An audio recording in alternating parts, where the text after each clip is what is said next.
इस नए वीडियो में आप सबका फिर से एक बार स्वागत है। आज हम लोग देखेंगे WH वर्ड्स प्रश्नवाचक शब्द।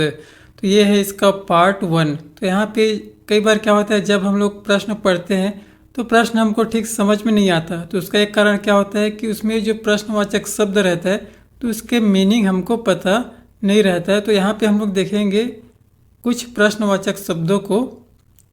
तो पहला देखते हैं वाट। वाट माने क्या। जैसे यहाँ पे वाट आर यू डूइंग, तुम क्या कर रहे हो। वाट इज़ योर नेम, तुम्हारा नाम क्या है। आगे देखते हैं विच। विच माने कौन सा, ये किसी वस्तु के लिए पूछा जाता है। जैसे यहाँ पे विच बुक इज गुड, कौन सी पुस्तक अच्छी है। तो यहाँ पे हमको बताना पड़ेगा कि कौन सी पुस्तक अच्छी है। मतलब यहाँ पे कोई वस्तु के बारे में पूछा जाता है। जैसे यहाँ पे which are the best varieties of mangoes, तो आम की सबसे अच्छी किस्म कौन सी है। तो यहाँ पे हमको बताना पड़ेगा कि अच्छी किस्म कौन सी है। तो यहाँ पे ये विच क्या बताता है, किसी वस्तु के लिए पूछा जाता है। अब यहाँ पे आगे देखते हैं हु माने कौन या किसने।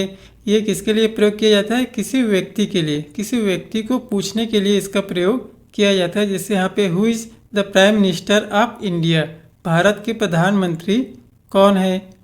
तो हमको बताना पड़ेगा कि भारत के प्रधानमंत्री कौन है। जैसे हु मेड दिस चेयर, इस कुर्सी को किसने बनाया। तो हमको उस व्यक्ति के नाम को बताना पड़ेगा जिसने इस चेयर को बनाया है। तो यहाँ पे जब हु के आंसर में क्या आएगा, किसी व्यक्ति का नाम आएगा। अब यहाँ पे देखते हैं वेयर। वेयर माने क्या होता है, कहाँ। तो इसके आंसर में क्या आता है, किसी स्थान का नाम आता है। तो स्थान पूछने के लिए इस वर्ड का प्रयोग किया जाता है। जैसे वेयर डू यू लिव, तुम कहाँ रहते हो। तो हमको बताना पड़ेगा कि तुम कहाँ रहते हो। वेयर आर यू गोइंग, तुम कहाँ जा रहे हो। तो यहाँ पे हमको बताना पड़ेगा कि तुम कहाँ जा रहे हो। तो इस तरह से वेयर का प्रयोग जो है स्थान को पूछने के लिए प्रयोग होता है।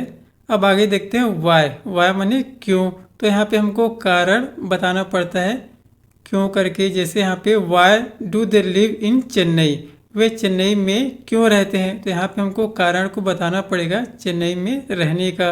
आगे देखते हैं why didn't you tell her the truth, तुमने उसे सच क्यों नहीं बताया। तो यहाँ पे हमको कारण बताना पड़ेगा कि उसने सच क्यों नहीं बताया। तो यहाँ पे जहाँ पे भी वाई रहेगा तो हमको कारण बताना रहता है।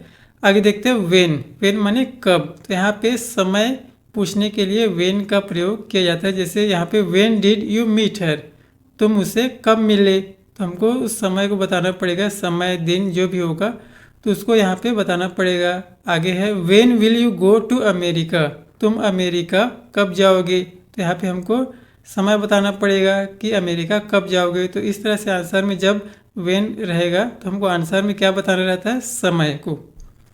आगे देखते हैं हाउ, कैसे, कैसा। इस तरह से इसका अर्थ निकलता है। तरीका पूछने के लिए इस प्रश्नवाचक शब्द का प्रयोग किया जाता है। जैसे यहाँ पे how can we do this work, इस काम को हम कैसे कर सकते हैं। तो यहाँ पे उस तरीका को बताना पड़ेगा। जैसे यहाँ पे आगे हाउ आर यू, तुम कैसी हो या तुम कैसे हो। तो यहाँ पे जो हाल चाल पूछने के लिए भी इसका प्रयोग किया जाता है। अब आगे देखते हैं हुम, किसे या किसको। तो यहाँ पे भी किसी व्यक्ति के बारे में पूछा जाता है। जैसे यहाँ पे whom did she give her pen, उसने अपना पेन किसे दिया। तो किसे दिया मतलब किसी व्यक्ति को वो दी होगी। तो यहाँ पे हमको उस व्यक्ति के नाम को बताना पड़ेगा। आगे है whom did he tell this news, उसने यह समाचार किसको बताया। तो यहाँ पे भी किसी व्यक्ति को वो बताया होगा। तो हमको जो है उस व्यक्ति के नाम को बताना होगा। इस तरह से होम यदि प्रश्नों में आता है तो आंसर में क्या आता है, किसी व्यक्ति का नाम आता है।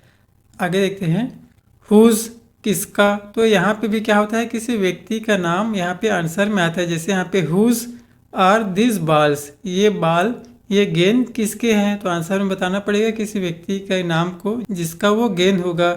हुज बुक इज दिस, यह पुस्तक किसका है। तो हमको बताना पड़ेगा कि यह पुस्तक किसका है। तो इस तरह से हुज, तो इसमें क्या आता है, इसमें भी किसी व्यक्ति का नाम आता है आंसर में। तो ये है प्रश्नवाचक शब्दों का ये पार्ट 1। तो पार्ट 2 भी जल्द आएगा। तो वीडियो को शेयर करें, लाइक करें, चैनल को सब्सक्राइब करें। Thank you.